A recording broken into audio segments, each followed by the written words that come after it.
decide that football players and jocks are not intelligent. Because if you look at the NBA now, the playbooks, the NFL and things of that nature there are books and schemes that they have to learn within a certain amount of time before they get out of training camp to make the actual team.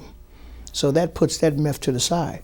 Well, stay there. See, what's the most important thing? The most important thing is education.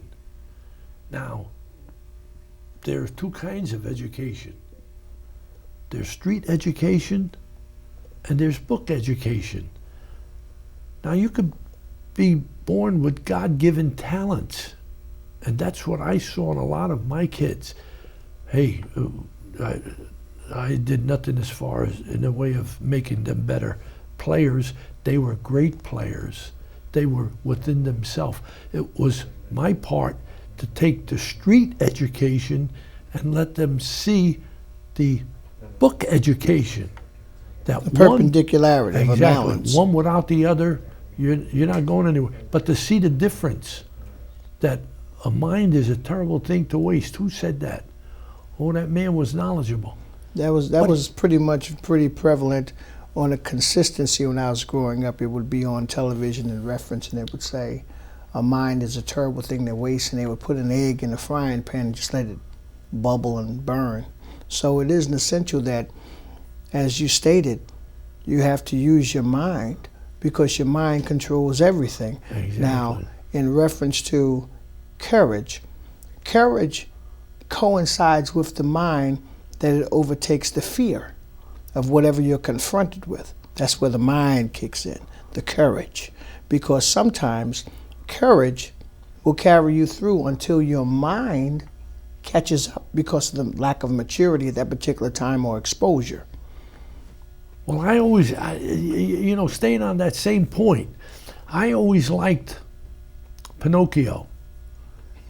See, now we're going to stay with the mind.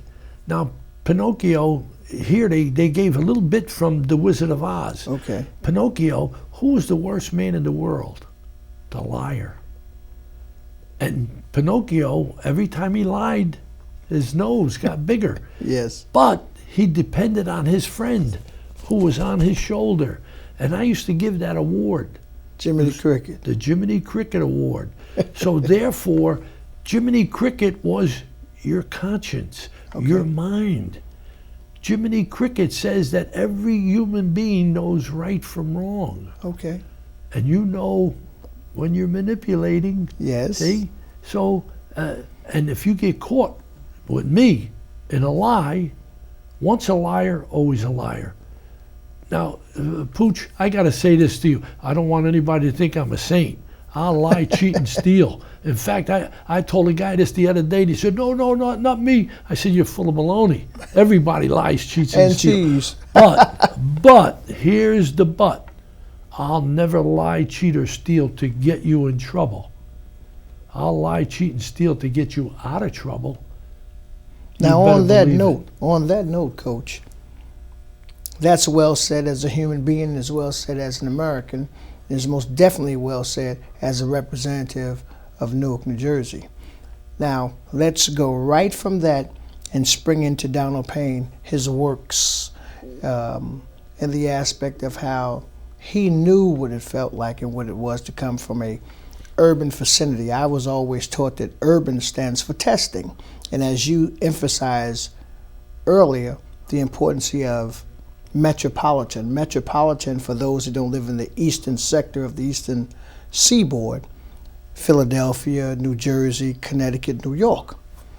It's a much faster pace, although relatively now, as of about the last 25 years, I think Atlanta and Chicago and Detroit and places like that, they have their own space, whereas they matriculate and maneuver pretty quickly, but not at the pace of the eastern seaboard in the aspect that they emulated to some degree, and in some aspects they have superseded us.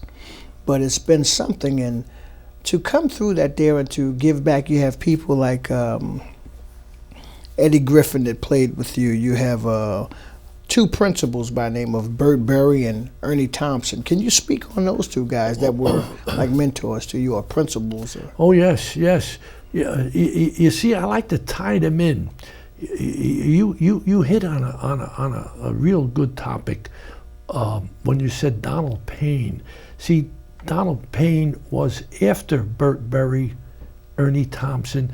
Now they were black, and you want to say At Barringer? Oh yeah, black guys that played. You know, they were sport. They were principals. Well, later they became principals. But they were alumnus. I knew them. Yes, they were alumnus of Barringer. Yes, I knew them as players. And this is role models. This is when Barringer was really predominantly Italian, or yeah. Or? Well, you see, Pooch. I don't like to say predominantly Italian.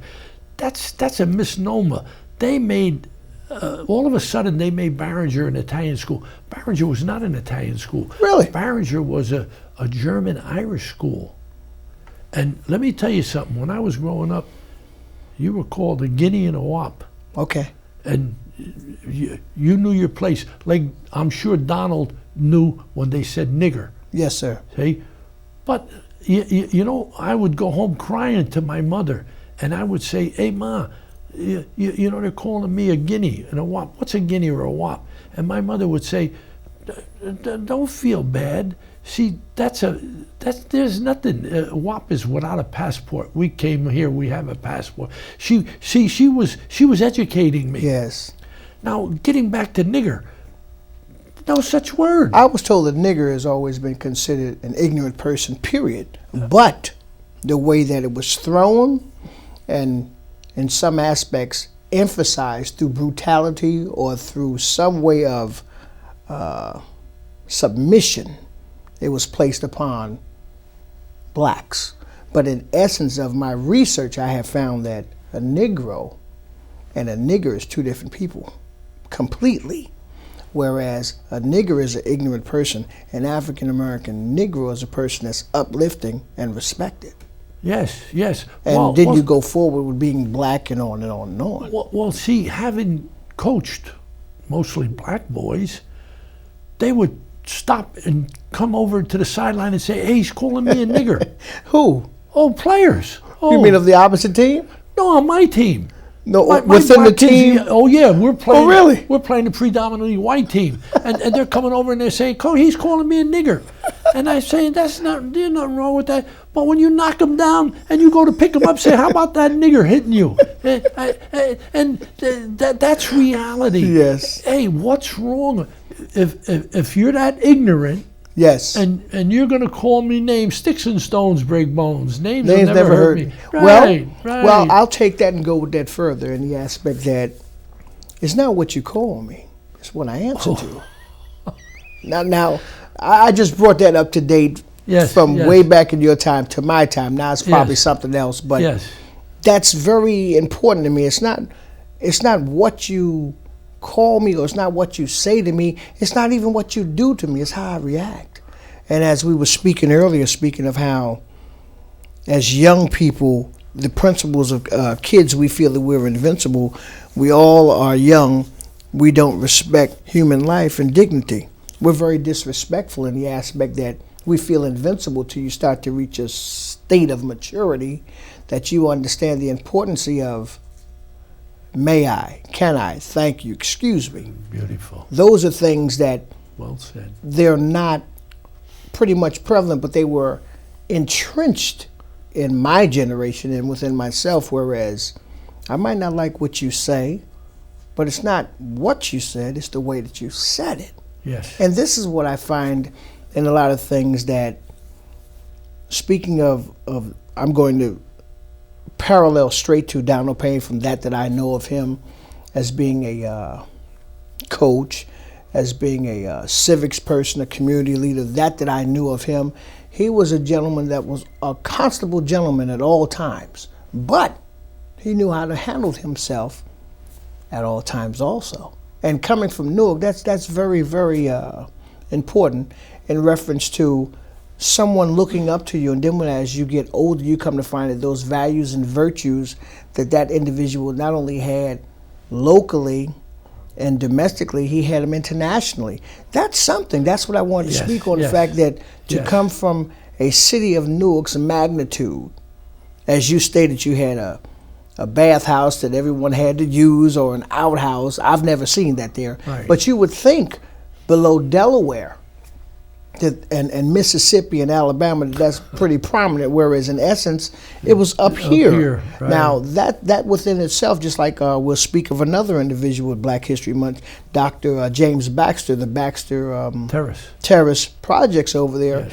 I did not know when I found out that you had individuals of different ethnic groups that lived in the same complex, but they didn't live in the actual same building. Yeah. So bigotry, separatism has always been prevalent, bouncing back to certain peoples of power, their mindset of dividing, whereas you cannot make this country better unless you multiply. That means you pull people together of different thoughts, different colors, different faces, different ideas. And it also goes to speak on of how the young and the old. There's no better combination than old and young, because the fervor of the young person supersedes the fear that the older person has now from experience. He shows them how to go about it, accomplishing and acquiring your dreams. Speaking of dreams, let's go to Andre Tippett. Oh my God! Yeah. That's a good one there. Speaking of dreams, because I don't think that he was really wanting to be a football player at one time. Is that true? No, yeah, very true. But let me just preface your remarks with Donald Payne. Donald Payne had a PhD, not only in education, he had it in the streets. He was a real man. Can you explain that for our audience? Yes. In other words, Donald used his education, book knowledge, as a politician. Okay. He was real. Tough. Not only tough, courage. Okay. Courage, tough. He was human. Okay. So if you have that, both the PhD in the street and PhD in the books, you're a total man. And you're pretty dangerous. Donald was a total man, a beautiful man. Beautiful man. Believe me, he was a friend. He was a brother. you know what's funny when you say that there, because now his son, we grew up in the leaguers, Donald Payne Jr., who is now the congressman too. He had the same exact characteristics of his father: quiet, easygoing, well, the apple don't fall far from the tree. Well, they say that if it does, you have to make it a vine. It's no good. And he acts just like his father. Yes, he does. In that aspect, far as his tutelage from the city council seat all the way through. Yep. You would think that he would be a little more rambunctious, more boisterous. Oh, he has the same exact demeanor he's always had since we were in the leaguers. Yep. He plays and took a couple extra cookies like all of us did, but you wouldn't think so. But he's human. He's approachable. But that goes again to, it's not what you call me, it's what I answer to, because those that know you. And then again, that was Newark. See, yes. Don't give me Short Hills. Yes. That was Newark. Yes. Hey? What you see is what you get. Well, and on the other side of the coin, you mentioned Andre Tippett. Yes. I got to tell you this story. Please. Andre Tippett lived on the other side of town. He lived closer to Irvington. He lived really close to West Side High School. Okay. But in the elementary school, for some reason, he was being bullied. Was he a big kid then? Yes, he was tall. He was tall and thin, and he went to school where Bert Berry was the principal. At West Side?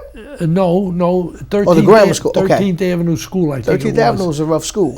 Rough school. So anyway, Bert winds up seeing the mother and says to the mother, you know, he's going to be getting into trouble all through high school. Well, the mother, of course, a mother, she's going to protect her son. What do I do? So he says, you know what? Why don't you take him to Barringer High School? Out of the district. Out of the district. Now, you can go to any school you want. Now, what year is this we're talking? You're a resident of Newark. 77? No. This is around 72, 73. Yeah, 72. 73, 74.